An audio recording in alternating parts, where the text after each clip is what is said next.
Merci d'avoir choisi RTM2 pour vous informer. Nous sommes le samedi 22 mars de l'an 2025. Bonsoir et bienvenue à tous. Nous poursuivons notre série de présentation des Amazones. Ce soir, nous vous invitons à aller à la rencontre de Madina Ndiaye, artiste-compositrice qui fait la fierté de la culture malienne à travers la kora. Originaire de Caille, elle abandonne ses études au niveau du BT1 au profit de la musique et arrive à s'imposer. Dans le cadre de la célébration du 8 mars, la rédaction de RTM2 décide de lui rendre hommage à travers ce portrait réalisé par Fatmata Touré et Amadou Loubekoni.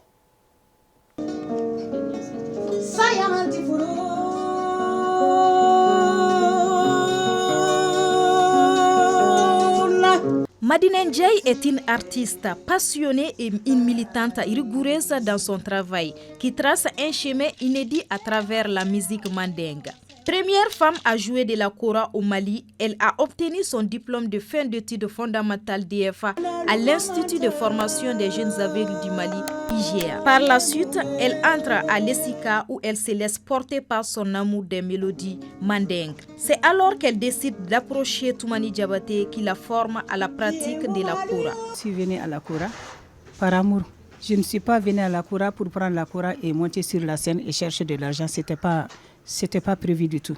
Mais l'homme propose, Dieu dispose. Une nuit, j'ai rêvé ma grande sœur, paix à son âme, Fanta Ndiaye. C'est elle qui me soutenait, celle qui faisait tout pour moi. J'étais chez elle en ville. Donc, je l'ai demandé, j'ai dit, moi, j'ai dormi tout de suite là. Moi, je me voyais sur la scène du CCF. J'avais une robe gonflante qui n'a pas d'image. J'avais les tresses de Rasta là, jusqu'au milieu de mon dos. Donc j'avais la kora, je suis là-haut, je chante, il y a la lumière sur moi, les gens sont en bas et ils sont là à me regarder et les gens étaient ébahis de me voir sur la scène. Avec le soutien indéfectible de sa famille, elle a su s'imposer dans un milieu traditionnellement réservé aux hommes. J'étais très très content. Il a dit, Madina, tu joues ça? J'ai dit, oui papa, je joue ça. Et c'était ma première fois d'amener la kora ici pour qu'elle puisse voir. Et maman aussi était là, dit, Madina, toi, tu as pris ça, tu joues ça. J'ai dit, oui, maman, je joue ça. Ça fait combien de temps tu es là-dessus? J'ai dit, ça fait à peu près 6 mois. Tu as avancé? J'ai dit, petit à petit. Dieu merci et ma grande sœur Fanta Ndiaye, merci. Elle me soutenait, elle me donnait les transports pour aller. Souvent, je laisse les transports, je quitte à pied. Les gens du marché peuvent témoigner ça. Je quitte à pied, je traverse Misra. Je traverse l'Omnisport, à côté de l'Omnisport, pour aller au stade Wenzin. Pour aller jusqu'à Toumougrabou, pour aller apprendre. Les militaires qui sont là-bas, tout le temps, ils sortaient pour me regarder. Bien qu'elle reconnue pour sa maîtrise de la kora, Madina joue également d'autres instruments traditionnels tels que les yabara. En 2006, elle sort son premier album Farafina et après de nombreuses tournées internationales, l'enfant de Kaïkasso a été décoré chevalier de l'ordre national du Mali. Dieu merci, j'ai eu des trophées. Il y a à la radio... Avec Kumbaba, on m'a donné un trophée. Et il y a aussi avec Ismaïla Konaté, ils ont fait une colloque là, on m'a donné un trophée là-bas aussi. Et puis on m'a décoré, paix à son âme, Ibrahim Bouakar Keïta, on m'a décoré chevalier de l'ordre national. Et de prendre mon instrument et mettre ça dans les taxis.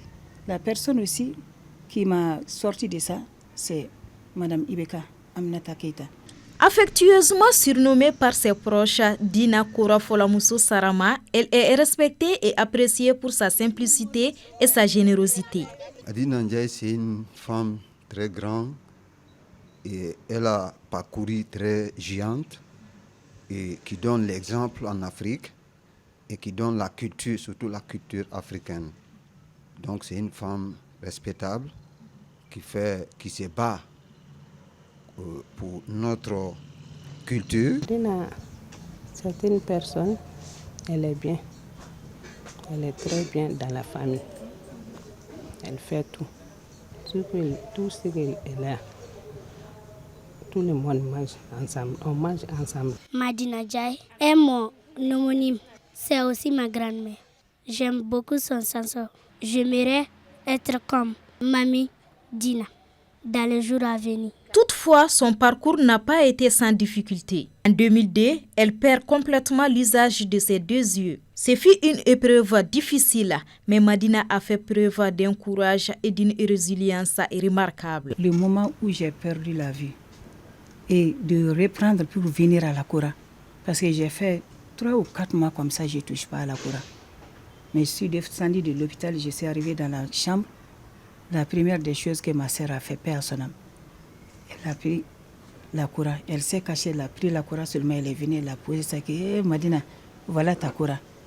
Il faut jouer, je vais voir. Donc j'ai joué Moussou. Elle dit, Madina, Koura m'a clé là. Et elle a commencé à verser des larmes. Parce qu'il pense que j'ai perdu la Koura, je ne peux pas jouer. Lorsqu'on lui demanda quel a été le moment le plus glorieux de sa carrière musicale, elle y répond avec conviction. Le jour où on m'a dit que je dois voyager avec ma Koura seule pour aller faire mes tournées. Ah, ce jour-là, j'étais très très contente. Les gens disent, Madina, est-ce que tu n'as pas peur d'aller seule? J'ai dit, je vais aller seule faire mes tournées et retourner. Et je suis partie seule à l'Aniché, Dieu merci. Seule avec mon instrument. Mon producteur a pris mes billets, tout. Je suis partie seule pour faire mes 25 concerts. Seule, hein, avec ma Koura, avec ma chanson. Je suis partie seule pour faire ces concerts-là. Et je remercie vraiment mon premier producteur, c'était un Grenoblois, Ananda Garcia. Et après, c'était Bruno Jacquet. Donc vraiment, j'ai tourné avec eux. Et je suis partie seule pour chercher mes contrats et retourner. À cœur vaillant, rien n'est impossible. Cette phrase illustre parfaitement la détermination et la force intérieure de cette femme battante qui franchit tous les obstacles liés à sa condition avec une énergie inébranlable. Toujours célibataire, Madina reste néanmoins la tata bien-aimée des enfants et continue d'incarner une source d'inspiration à travers son parcours exceptionnel. Parlons dans cette édition de jeunes et consommation de drogue. Le phénomène s'est répandu ces dernières années, y compris en milieu scolaire. Ce fléau entraîne de graves conséquences, non seulement pour les élèves, mais aussi pour leurs camarades de classe et leurs proches. Awa Sidibé nous amène au cœur de ce phénomène préoccupant. Suivons son reportage. Voyager sans bouger, planer, sensation de bien-être sont des termes connus dans le milieu de la consommation de drogue qui fait des ravages en milieu jeune de nos jours. Beaucoup d'entre eux commencent la consommation de cette substance de leur scolarité, une situation préoccupante aussi bien pour les responsables d'établissement que pour les parents d'élèves. Avant notre époque où nous étions jeunes, même si on te voit boire le thé simplement, c'est des problèmes. À plus forte raison, la cigarette. La drogue, quand même, on ne connaissait même pas. Mais aujourd'hui, on se rend compte que dans le milieu scolaire, qu'il y a beaucoup d'enfants qui se droguent. Certes, ils s'influencent entre eux, mais d'autres, depuis la maison, commencent à se droguer. Nous, à notre niveau, nous avons mis des systèmes en place. Quand un enfant se présente à l'école, quand on ne comprend pas le visage et son comportement, directement, j'interpelle les parents, le papa, et non la maman. Parce que les mamans, on a constaté que les mamans cachent ces problèmes-là. Et pourtant, d'après les mamans, ni dengue baba komanai avait un peu mené là. Et souvent, nous procédons même à des fouilles. Nous regardons dans les sacs, les poches. Ça a commencé quand l'école de mon enfant m'a appelé.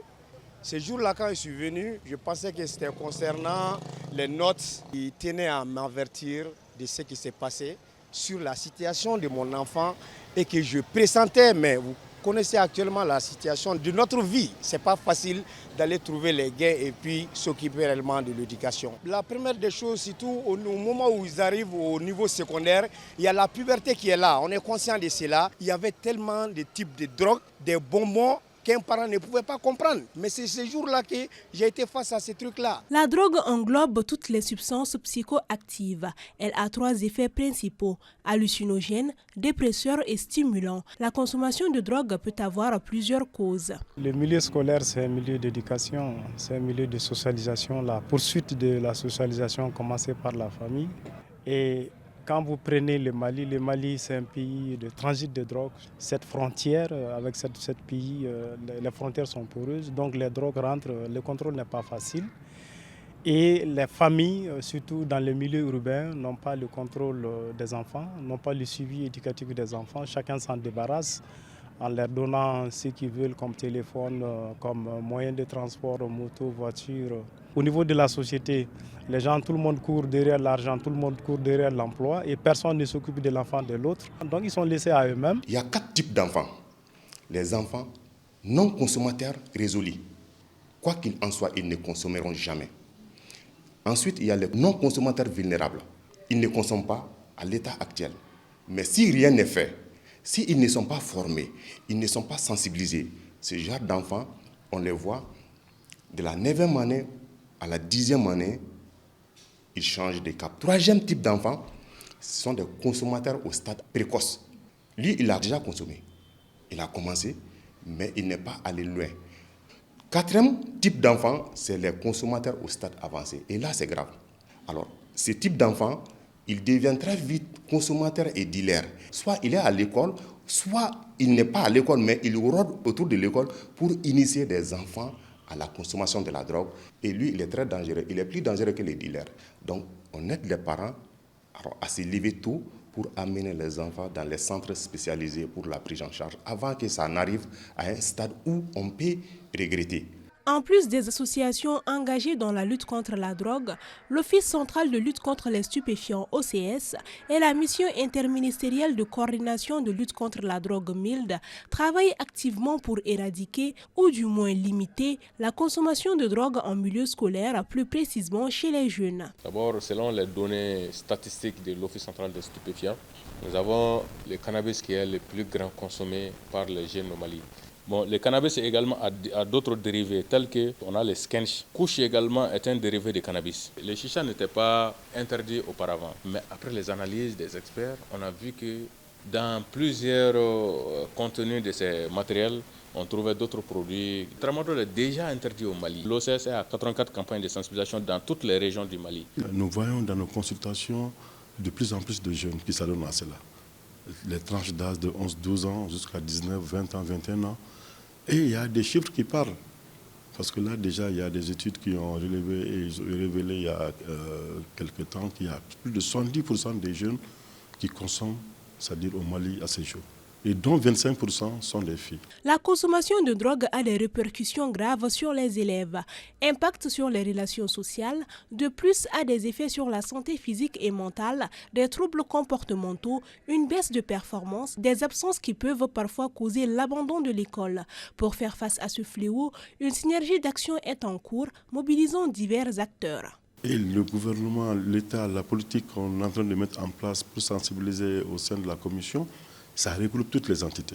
Et il y a quelques mois, sous l'emprise du chef, du ministre de la Jeunesse et des Sports, sur l'instruction du président de la République, il y a eu la mise en place de la commission nationale de sensibilisation, c'est-à-dire des jeunes sur les effets néfastes de la drogue. Le slogan qui a été mis en place par la commission, c'est « Drogu Bla, Sanaki Bla ».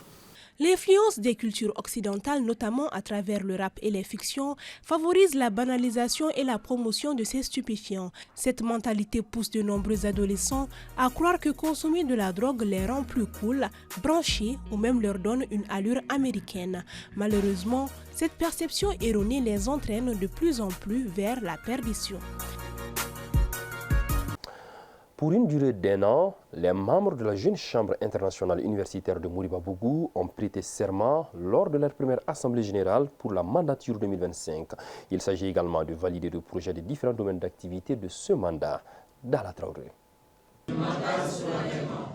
En prêtant serment samedi dernier devant un parterre de hautes personnalités pour le mandat 2025, les membres de la Jeune Chambre internationale universitaire de Moriba-Bougou s'engagent à remplir fidèlement leur mission tout en respectant la philosophie et les valeurs de l'organisation du CAI. C'est le lieu aujourd'hui de valider les membres du comité directeur et aussi de valider les directeurs de projet et les directeurs de domaine. Et aussi les quelques travaux qu'on a eu à faire du janvier en février, de les présenter. Et c'est un moment aussi là où on va présenter notre parrain du mandat, notre marraine du mandat et le haut patron du mandat. Le thème choisi par le mandat 2025 de la GCI universitaire du Moribabougou est le leadership et l'entrepreneuriat, moteur de changement positif. Pour un retour aux valeurs, la GCI universitaire Moribabougou s'engage. En réalité, les jeunes de maintenant s'attendent à ce que le gouvernement leur donne beaucoup de choses. Mais ici, à la Jeune Chambre, on nous guide à entreprendre parce qu'on s'est dit il ne faut pas attendre l'État. Il faut essayer d'amener des projets qui peuvent impacter au sein de la communauté, au sein du pays. Guider les jeunes vers l'entrepreneuriat à ce qu'ils excellent pour eux-mêmes. Et aussi contribuer au développement de la communauté. Et aussi, c'est axé aussi sur la formation. Parce qu'on ne peut pas entreprendre sans formation. Au terme de cette prestation de serment, les membres du mandat 2025 de la GCI universitaire Moribabougou ont donné un exemple de bonne citoyenneté en s'acquittant de leurs taxes de développement rural et local TDRL. L'association Benkadi de Nyarela, en collaboration avec les femmes du quartier, a organisé le 20 mars 2025 une rupture collective de jeûne réunissant les habitants pour un moment de prière et de communion. Cet événement annuel illustre l'engagement de l'association à consolider les liens communautaires et à favoriser l'harmonie sociale au sein de Nyarela, en commune 2 du district de Bamako. Amadou Diallo, Adama Dambélé étaient présents pour RTM 2. L'initiative de l'association Benkadi de Nyarela, qui organise chaque année une rupture collective du jeûne en collaboration avec les femmes du quartier, constitue un exemple concret de l'importance des traditions et de l'engagement communautaire pour renforcer les liens sociaux. Depuis 8 ans, cet événement rassemble les habitants de Nyarela, favorisant ainsi la cohésion entre les membres de l'association et la population locale. Je suis très heureuse de soutenir l'initiative de rupture du jeûne lancée par l'association Benka. Que Dieu bénisse cette action et accorde son aide aux jeunes dans la réalisation de leurs objectifs. Je prie également pour qu'ils puissent continuer à œuvrer pour le bien-être du quartier, de la population de Nyarela.